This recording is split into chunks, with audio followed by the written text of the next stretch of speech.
esta clase hablando un poco de historia de la ciencia del suelo, y podemos decir lo siguiente.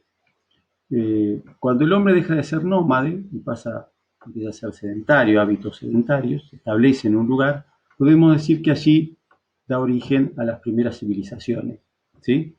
Y esto ocurre, podríamos decirlo, en tres sitios diferentes alrededor del mundo. Uno de los sitios es el conocido como el Creciente Fértil, que está ubicado entre el Golfo Pérsico y el Mar Mediterráneo, asociado a la presencia de estos ríos, el río Tigris, Éufrates y el río Nilo, y da origen a tres civilizaciones: la civilización mesopotámica, egipcia y la civilización israelí. El inicio de esta civilización se remonta hacia el año 8000 a.C. En la zona asiática, ubicada al sur del Indostán, al este de China, también comienza aquí la agricultura, otro asentamiento humano, asociado a la presencia del río Amarillo en este caso. Y se remonta el inicio de la agricultura en este sitio hacia el año 6000 a.C. Es importante destacar que aparece en este lugar el primer sistema de clasificación de suelos, o el más antiguo conocido, y es un sistema de clasificación de suelos basado en la recaudación de impuestos, una causa muy noble, se ve, ¿sí? De este modo, aquellos suelos que se encontraban ubicados más cerca del curso del río, que se podían regar más fácilmente, pagaban más impuestos, consideraban que eran mejores, porque podían producir más a un menor costo. Y por último, otra de las zonas donde aparece la agricultura, en la zona americana, en el valle de Tehuacán, al suroeste de México, da origen a tres civilizaciones: Olmeca, Nazca y Mochica. Y el inicio de estas civilizaciones se remonta al año 4000 a.C. En un primer momento, el suelo fue considerado como un soporte para las plantas, un mero soporte. Para lo único que se suponía que el suelo cumplía una función era para mantener erguidas a las plantas, ¿sí? Esta es lo que se conoce como una etapa inicial, ¿sí? Y acompaña el nacimiento de la agricultura, se extiende hasta el siglo I de nuestra era, de la era cristiana, y aún incluso anterior al siglo I de la era cristiana, en los años 400 y 300 a.C., se les presta poca atención al suelo, pero en Roma se destaca una persona llamada Columela, que en el siglo I después de Cristo escribe un libro sobre agricultura, donde en este libro se clasifica el suelo por su calidad, de una manera muy rudimentaria, pero es como un antecedente de reconocer de alguna manera la calidad del suelo. Este periodo dura muchos años, ¿no? Y llegamos así a la etapa medieval, el año 1000 a 1300, que la etapa medieval fue en realidad una época muy poco propicia para el desarrollo de las ciencias, porque hubo muchos enfrentamientos bélicos, muchas guerras, y esto contribuyó a que las ciencias no se desarrollaran. Pero bueno, esta primera etapa, donde el suelo fue considerado como un soporte para las plantas, duró muchos años. Así llegamos a una segunda etapa, conocida como el suelo como un arca de nutrientes. Hubo una etapa más científica, llamémosle, donde el suelo empezó a verse como que en él se encontraban nutrientes esenciales para el crecimiento de las plantas. Y así podemos decir o mencionar que el inicio de la geología se remonta al siglo XVIII, ¿sí? Siglo XVIII, el año 1700. Podemos mencionar a Riule, en el año 1765, que reconoce la importancia que el suelo está formado por bandas, llamémosle así, y que el suelo en profundidad cambia, las propiedades del suelo cambian en función de la profundidad. Por eso él inventó el primer instrumento netamente grafológico, que es el barreno. El barreno es como un instrumento helicoidal, tiene como una hélice en la punta, que si uno lo va girando, va avanzando en profundidad. Bueno, el barreno hoy día se utiliza y sirve para tomar muestras del subsuelo. Pero bueno, se le atribuye a Riule la invención de este instrumento. Saussure, hacia fines del año 1700, demostró que el nitrógeno y el fósforo son indispensables para las plantas, ¿sí? Y que además provienen del suelo. En el año 1840, von Liebig presenta su teoría sobre la ley del mínimo, que aún hoy día está vigente, la ley del mínimo. La ley del mínimo dice que de todos los nutrientes esenciales, hoy se reconocen 14 elementos químicos esenciales para para el desarrollo de las plantas. Bueno, aquel que se encuentre en menor cantidad va a ser el que va a limitar el rendimiento final de un cultivo, ¿sí? Esta ley del mínimo, vuelvo a repetir, aún hoy día está vigente. Dice, el autor es alemán de apellido von Liebig, en el año 1840. Bueno, como precursores de la edafología, podemos mencionar a Sprengel en el año 1837, ya que publicó un libro llamado Bodenkunde, en alemán. Esta frase, Bodenkunde, significa algo así como ciencia del suelo, y la publicó en el año 1837. También no podemos dejar de mencionar a Falú, en el año 1862, escribió un libro llamado Pedology. Empezó a introducir esta terminología que aún hoy día se utiliza, Pedology, ¿sí? Para reconocer o denominar a la ciencia del suelo. Y por último, tenemos que mencionar a Dokuchev, que en el año 1883, ¿sí?, defiende su tesis titulada Chernozem rusos. Chernozem es un tipo de suelos que hay en Rusia, ¿sí? Y consideramos que Dokuchev es el verdadero fundador de la ciencia del suelo, ¿sí? Le otorgamos ese galardón a Dokuchev, lo consideramos el fundador de la ciencia del suelo precisamente porque defendió una tesis doctoral llamada, la tituló Chernozem rusos. Y el suelo es considerado ahora como un cuerpo natural organizado. Entonces, bueno, también hubo otros discípulos como Sibirtsev y Glinka, también de nacionalidad rusa, que continuaron los trabajos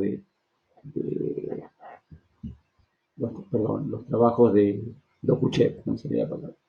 Bueno, el suelo, por definición, es un cuerpo natural independiente que tiene una morfología propia, ¿sí? Está formado por horizontes y es el resultado de procesos, ¿sí?, desencadenados por la interacción de factores formadores o factores genéticos, ¿sí? Este concepto es el concepto que tenemos hoy de ciencia del suelo o suelo, ¿sí? Es una definición de suelo.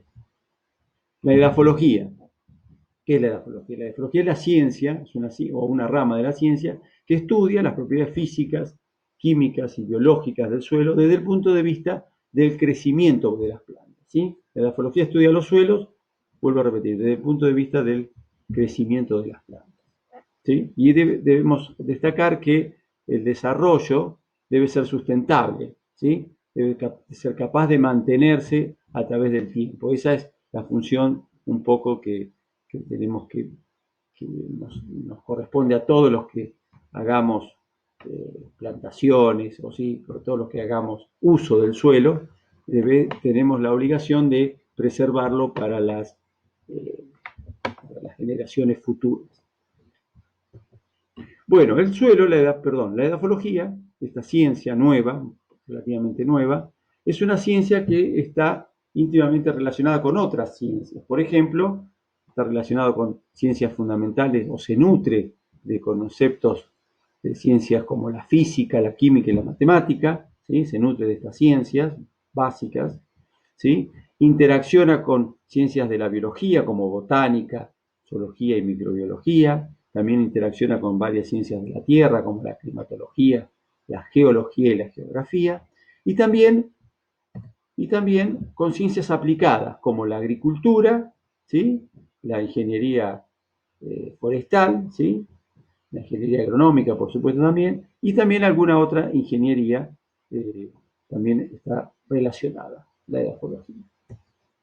Bueno, en el año 1941, ya en el siglo XX, ¿sí?, Jenny propone una ecuación conocida como ecuación de Jenny o ecuación de los factores formadores, donde dice que el suelo es el resultado de la interacción de 5 factores formadores, que son el clima, los organismos, cuando digo organismos me estoy refiriendo a organismos vivos, a la vegetación, material originario, material parental, también se puede hablar de esa manera, tiempo y relieve. Quiere decir que el clima determina la vegetación que va a haber en un lugar determinado, ¿sí? Y tanto el clima como la vegetación actúan sobre un material parental determinado también, a través de un tiempo también determinado, y todo esto está controlado por el relieve, ¿sí? Recuerden que si el relieve es plano, el suelo va a evolucionar, se va a formar, se van a diferenciar los horizontes. En cambio, si el relieve es inclinado, tiene una pendiente importante, bueno, el agua va a producir escurrimiento, erosión, etcétera, y el suelo no va a poder evolucionar. O de hecho no va a evolucionar tanto como en una situación de relieve plano. Por eso decimos que todos estos factores están controlados por el relieve. Bueno, también tenemos que establecer una definición de suelo desde el punto de vista taxonómico, o sea, si vamos a clasificar suelo, si vamos a hacer un mapa de suelo, tenemos que saber, bueno, dónde termina un suelo y dónde empieza otro suelo. Entonces, lo primero que tenemos que definir a qué llamamos suelo y a qué llamamos no suelo. ¿Qué es suelo y qué no lo es? ¿Sí? Entonces, para ser considerado un suelo, este debe presentar horizontes o capas, que se diferencia del material original, y también, o también, por eso ponemos y o, tiene que tener la habilidad de soportar plantas en su ambiente natural. Para que quede más claro, ¿sí? Les muestro estas tres imágenes. La de la izquierda es un suelo porque soporta a las plantas. Podemos ver que en la parte superior hay plantas vivas, ¿sí? Pero no hay horizontes bien diferenciados. Pero como tiene la habilidad de soportar a las plantas, lo considero un suelo. En la imagen del medio vemos un suelo, un perfil de suelo que tiene horizontes bien diferenciados y que tiene plantas, o sea, cumple con todas las condiciones. Soporta las plantas y tiene horizontes. Pero también puede darse el caso, el de la derecha, la imagen de la derecha, que tenga horizontes bien diferenciados, pero que no haya plantas, ¿sí? Como por ejemplo podría suceder en la Antártida. En la Antártida hay suelos, ¿sí? Porque el clima de la Antártida fue más propicio para el desarrollo de las plantas que el que es actualmente. Pero cambió el clima, cambió la situación climática y hoy día no tenemos plantas, pero tenemos un suelo porque hay horizontes pedogenéticos, ¿sí? En este caso sería, esto que les estoy contando, serían paleosuelos, pero son suelos al fin. Si tuviéramos que representar esquemáticamente un suelo, lo haríamos de esta manera, a través de un prisma, ¿sí? Teniendo en cuenta que el suelo tiene un espesor de hasta 2 metros, un estudio de suelo lo realizamos hasta los 2 metros de profundidad, que es hasta donde generalmente exploran las raíces de las plantas, y después tenemos que reconocer que tiene límites laterales, ¿sí? En algún momento un suelo termina y empieza otro suelo que es distinto. Con respecto a esos límites laterales, bueno, en esta imagen podemos ver en la parte de la izquierda, ¿sí? Que el fondo de un lago o el fondo mismo del mar, bueno, no es un suelo, eso no es suelo, ¿sí? Para que sea suelo tiene que tener la capacidad de soportar plantas superiores. Por ejemplo, en el fondo del mar puede haber algas, pero esas algas no son plantas superiores, ¿sí? Plantas superiores son las que se encuentran, por ejemplo, en el borde de una laguna, esas totoras que uno a veces puede encontrar, o juncos, ¿sí? En el borde de una laguna, tienen la parte aérea por encima del agua y las raíces están arraigadas en el suelo. O sea, como las raíces se encuentran arraigadas en esa, si bien están debajo del agua, pero arraigadas en el suelo, bueno, eso lo consideramos un suelo, porque soporta las raíces de estas plantas superiores. Eso es suelo. Y otro límite que tenemos que mencionar es, por ejemplo, cuando aparece la roca expuesta, como por ejemplo podría ser el caso de Sierra de la Ventana, nos ponemos a escalar, vemos que la roca expuesta, fresca, no soporta la vegetación, eso no es suelo. Pero en algunos lugares, entre una roca y otra, vemos que hay alguna planta, bueno, debajo de esa planta, donde ya hay raíces arraigadas, bueno, ahí se está formando el suelo. Ese sería el límite. También encontramos una playa, por ejemplo, la playa del mar no es suelo porque no soporta las plantas, tampoco lo es un médano vivo, que se mueve de un lugar a otro y que no soporta las plantas, consideramos que no es suelo. Ahora, si ese médano está estabilizado y ya empieza a soportar las primeras plantas, bueno, ahí ya consideramos que ha habido un cambio y que eso ya es suelo, sobre todo debajo de esas plantas. Esos serían los límites laterales. Por último, tenemos que, cuando vamos a hacer un estudio de suelo, ¿sí? Imagínense que tenemos que hacer una parquización en un lugar determinado, tenemos que hacer una interpretación del paisaje del lugar, porque hay una relación muy estrecha, muy directa, entre el tipo de paisaje y el tipo de suelo, ¿sí? Si el paisaje cambia, los suelos cambian. Y aún dentro de un mismo paisaje, los suelos también cambian. O sea que es más complejo, pero lo que sí sabemos es que si el paisaje cambió, o la geoforma es diferente, dentro del mismo paisaje la geoforma es diferente, los suelos, sin lugar a dudas, también son diferentes. Entonces es importante que hagamos una interpretación del paisaje cuando estamos haciendo un proyecto de una parquización, un proyecto de un country, por ejemplo. Nos contrataron para un proyecto también puede ser de una plaza en una ciudad. Bueno, tenemos que saber esa ciudad en qué paisaje se encuentra establecido, ¿sí? Y en función de eso seguir avanzando. Después también tenemos que diferenciar las geoformas, el conjunto de las distintas geoformas constituyen el paisaje. Y después, una vez que tenemos claramente descrito el paisaje y la geoforma, vamos a describir recién ahí el perfil del suelo, los horizontes del suelo y las unidades, como dice acá, macroestructurales y microestructurales. Quiere decir que vamos de una zona de mayor complejidad a una zona de menor complejidad. Bueno, con respecto al paisaje, esta imagen creo que ya se las mostré en el taller, ¿sí? Esto ya lo vimos, pero bueno, es una especie de repaso esta clase.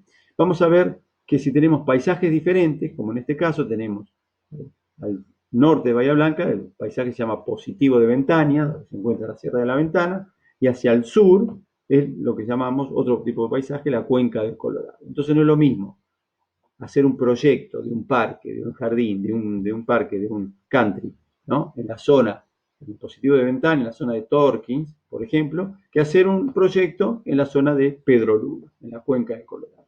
La problemática va a ser diferente, porque el paisaje es diferente, el material parental es diferente, etc. En esta imagen por ahí se ve mejor, ¿sí? Acá es una imagen Google Earth donde se ve el patrón fotográfico más homogéneo en la parte norte de Bahía Blanca, ¿no? Lo que sería el Positivo de Ventaña, ese paisaje, y en la parte sur se ve otra textura fotográfica, se ve diferente la fotografía. Y acá podemos diferenciar dos cursos de agua, el celeste, que es el límite provincial de la provincia de La Pampa y el Río Negro, la provincia de Río Negro, el río Colorado. El río Colorado es el límite entre la provincia de La Pampa y la provincia de Río Negro. Y más abajo del río Colorado vemos el río Negro, ¿sí? Bueno, tendríamos la cuenca del Colorado y más abajo la cuenca del río Negro, otro paisaje diferente. Bueno, una geoforma, el conjunto de distintas geoformas constituyen un paisaje, y una geoforma yo la puedo delimitar. La diferencia o una de las maneras de estudiar las geoformas es a través de una imagen. Yo las puedo delimitar a las geoformas, ¿sí? A través de puedo agarrar un marcador y establecer un límite que rodea la geoforma. Después tendré que ir al campo a ver de qué se trata. En esta imagen no se ve bien, pero les muestro esta otra. Acá podemos ver el sistema serrano de la Sierra de la Ventana, ¿sí? Es una geoforma el sistema serrano. Yo lo puedo delimitar, puedo agarrar un marcador y delimitar toda esta geoforma, sistema serrano. Y vamos a observar. Otra geoforma es la llanura que rodea el sistema serrano, al norte y al sur, que se llama llanura surventánica, la que se encuentra al sur, y la llanura norventánica, la que se encuentra al norte. Y también puedo observar, quiere decir que ahí tenemos dos geoformas, el sistema serrano y la llanura. Y si miro detenidamente el sistema serrano, veo que hay dos cordones de sierras, ¿sí? Se ven claramente diferenciados dos cordones de sierra. Ahora bien, entre esos dos cordones de sierra hay también suelos cultivables, ¿sí? Y es lo que se llama un valle intermontano. Entonces ahí tendría otra geoforma más. Tengo el sistema serrano propiamente dicho, el valle intermontano, donde los suelos van a ser diferentes a los suelos de la llanura, y a su vez los suelos de la llanura norventánica van a ser diferentes a los suelos de la llanura surventánica. Cambió el paisaje, cambió la geoforma, cambian las propiedades de los suelos. Por eso yo les digo, si el proyecto es en la llanura norventánica, no va a ser exactamente igual al proyecto en la llanura surventánica. Voy a tener que establecer qué diferencias hay en el tipo de suelos que voy a encontrar en uno y en otro caso.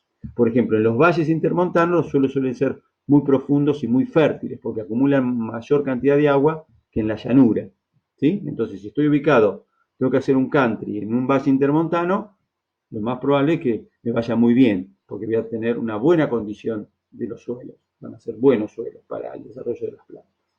Entonces es muy importante ubicarnos en el paisaje y en la geoforma. También podemos contar, como en este caso, con un esquema geomorfológico, que es sumamente útil al momento de tomar decisiones, sobre todo a nivel de proyecto. Imagínense ustedes que están proyectando, ¿sí? Vuelvo a repetir, un área, un country, por ejemplo, en la parte de la izquierda de este esquema morfológico. Fíjense, tenemos el perfil, el esquema geomorfológico. Tenemos marcado el 0 metro, 2 metros hacia abajo y 2 metros hacia arriba. En la parte de la izquierda tengo sedimentos eólicos, seguramente de textura gruesa, arenas eólicas. Si estoy ubicado en este sector, voy a tener que establecer seguramente algún sistema de riego, porque, bueno, en alguna época del año esos sedimentos eólicos de textura gruesa van a requerir agua para las plantas, ¿sí? Porque el agua en esos sedimentos se escurre rápidamente. Entonces voy a tener que planificar algún sistema de riego. En cambio, si estoy en la parte de la derecha, donde ya veo que antes de los 2 metros hay sedimentos marinos, esos sedimentos marinos van a tener un alto contenido de sales, ¿sí? Si yo riego en este sector, lo más probable es que se me salinice todo el perfil del suelo, porque las sales podrían subir por ascenso capilar. Entonces sería una mala decisión regar en esta zona, la derecha, por el temor de los sedimentos marinos, y sería una buena decisión regar en la parte de la izquierda, donde tengo esos sedimentos eólicos hasta casi 2 metros de altura, ¿sí? Entonces, si contamos con un esquema geomorfológico y estamos haciendo una etapa de análisis de proyecto, me va a ser muy útil para tomar decisiones y para no cometer errores. Bueno, una vez que tenemos interpretado el paisaje y la geoforma, vamos a ver el suelo propiamente dicho, vamos a abrir una calicata. Lo que más nos interesa saber es cuál es la profundidad efectiva del perfil del suelo. Si yo puedo llegar hasta los 2 metros de profundidad y no encuentro ninguna limitación, no encuentro la capa freática, no encuentro nada. Eso lo podemos averiguar abriendo una calicata. También con un barreno se puede averiguar. Pero con la calicata lo que yo puedo ver son los distintos horizontes. Con el barreno se me mezcla todo, ¿sí? El barreno es un agujerito que yo hago en el suelo y no puedo ver nada, puedo sacar muestras nada más. Entonces, si bien ustedes no van a poder diferenciar horizontes, ¿no? Porque no se están formando en eso específicamente, sí pueden establecer diferencias y en el peor de los casos, si no pueden establecer muchas diferencias entre un horizonte y otro, pueden sacar muestras a distintas profundidades. Siempre lo que es importante saber es qué hay a 1 metro de profundidad, si hay alguna limitación, como puede ser la tosca, o vuelvo a repetir, puede haber una napa muy salina, eso sería una limitación para las plantas. Hasta que yo no abro la calicata, no lo sé cuál es el problema al cual me estoy enfrentando, o no sé si hay algún problema o no lo hay. Bueno, los horizontes son cada una de esas capas horizontales, por eso el nombre de horizonte, porque son capas horizontales paralelas a la superficie, que generalmente tienen distintas propiedades, como el color, textura, estructura, diferente, ¿sí? Muchas veces se diferencian claramente, otras veces no se diferencian. Si no se diferencian, tomen muestras y anoten la profundidad de donde tomaron la muestra. Eso sería suficiente. También hay que tener en cuenta la estructura del suelo, ¿sí? La estructura del suelo. Cómo se unen esas partículas primarias de arena, limo y arcilla para formar los agregados. En la imagen de la izquierda vemos un suelo que tiene una buena estructura, donde lo que ustedes tienen que observar es si hay raíces, la presencia de raíces, me está diciendo que la estructura es buena, y la presencia también de lombrices. Si tengo raíces y lombrices en ese horizonte superficial, yo sé que es una buena condición para el desarrollo de las plantas. Ahora, si no tengo ni raíces y menos aún lombrices, sé que la condición para el desarrollo de las plantas no es buena.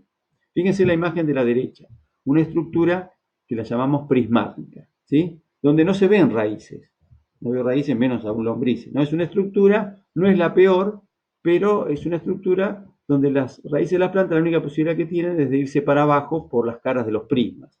Generalmente este tipo de estructura se forma cuando el suelo tiene alto contenido de arcilla. Entonces tenemos una buena estructura, una estructura en bloques, la de la izquierda, donde vemos abundante contenido de raíces y también lombrices, y una estructura que no es tan buena, una estructura prismática, que tendremos que mejorarla si queremos que las plantas crezcan de la manera óptima, ¿sí? Entonces, eso es hablar de unidades macroestructurales, de agregados o PER.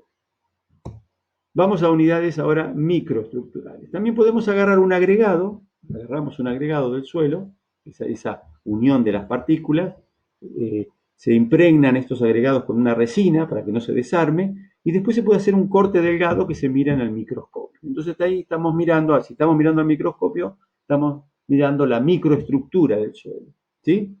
Entonces acá tenemos dos imágenes. Ustedes tampoco son expertos en esto, pero yo se los cuento, ¿sí? Tenemos dos imágenes.